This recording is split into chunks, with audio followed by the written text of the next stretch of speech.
कभी गीला शिकवा न रहता कि हमने राष्ट्रपति जी का भाषण सुना नहीं था, लेकिन राष्ट्रपति जी के भाषण की ताकत इतनी थी कि न सुनने के बावजूद भी बहुत कुछ बोल पाए।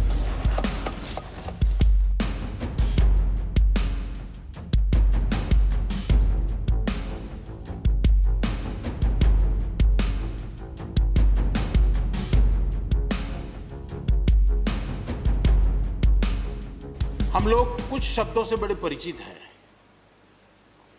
श्रमजीवी, बुद्धिजीवी, ये सारे शब्दों से परिचित हैं। लेकिन मैं देख रहा हूं कि पिछले कुछ समय से इस देश में एक नई जमात पैदा हुई है,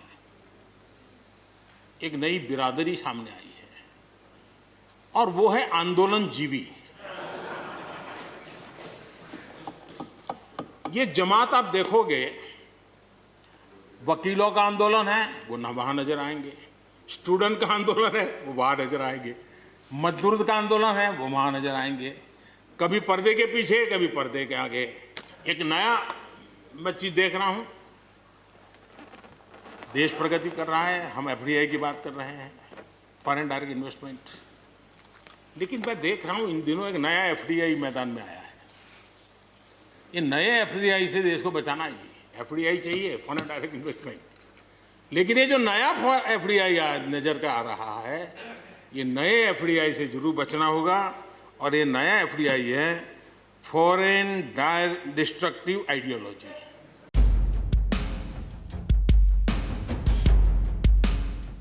मैं विश्वास दिलाता हूं कि मंडियां अधिक आधुनिक बने, अधिक प्रतिस्पर्धी होगी।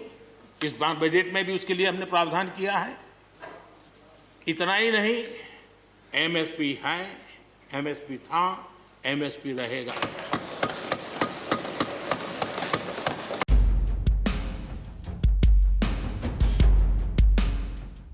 लोकतंत्र पर जो लोग शक उठाते हैं, भारत की मूलभूत शक्ति पर जो शक उठाते हैं, उनको तो मैं विशेष आग्रह से कहूंगा कि इसको समझने का प्रयास करें। हमारा लोकतंत्र किसी भी मायने में वेस्टर्न इंस्टीट्यूशन नहीं है, ये एक ह्यूमन इंस्टीट्यूशन है। मैं तो कभी कभी हैरान हो जाता हूं, दुनिया जो हमें कोई शब्द पकड़ा देती है, हम भी उसको पकड़ करके चल पड़ते हैं। दुनिया की सबसे बड़ी डेमोक्रेसी, दुनिया की सबसे बड़ी डेमोक्रेसी, दुनिया की सबसे बड़ी डेमोक्रेसी सुनते हैं, हमको भी अच्छा लगता है, हाँ यार, भारत विश्व की सबसे बड़ा लोकतंत्र। लेकिन हमने अपने युवा पीढ़ी को ये सिखाया नहीं कि भारत ये मदर ऑफ डेमोक्रेसी है, ये लोकतंत्र की जननी है। हम सिर्फ बड़ा लोकतंत्र है ऐसा नहीं है, यह देश लोकतंत्र की जननी है।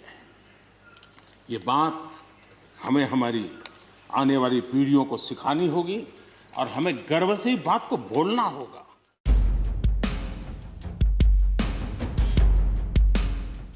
हम ये न भूलें कि कुछ लोग हमारे खास करके पंजाब के, खास करके सिख भाइयों के दिमाग में गलत चीजें भरने में लगे हैं। ये देश हर सिख के लिए गर्व करता है। देश के लिए क्या कुछ नहीं किया इन्होंने, उनका जितना हम आदर करें उतना कम है। गुरुओं की महान परंपरा को, और मेरा भाग्य रहा है मुझे पंजाब की रोटी खाने का अवसर मिला है। मैं जिंदगी में बहुत महत्वपूर्ण वर्ष पंजाब में बिताए हैं, इसलिए मुझे मालूम है। और इसलिए जो भाषा उनके लिए कुछ लोग बोलते हैं, उनको गुमराह करने के जो लोग प्रयास करते हैं, इससे कभी देश का भला नहीं होगा।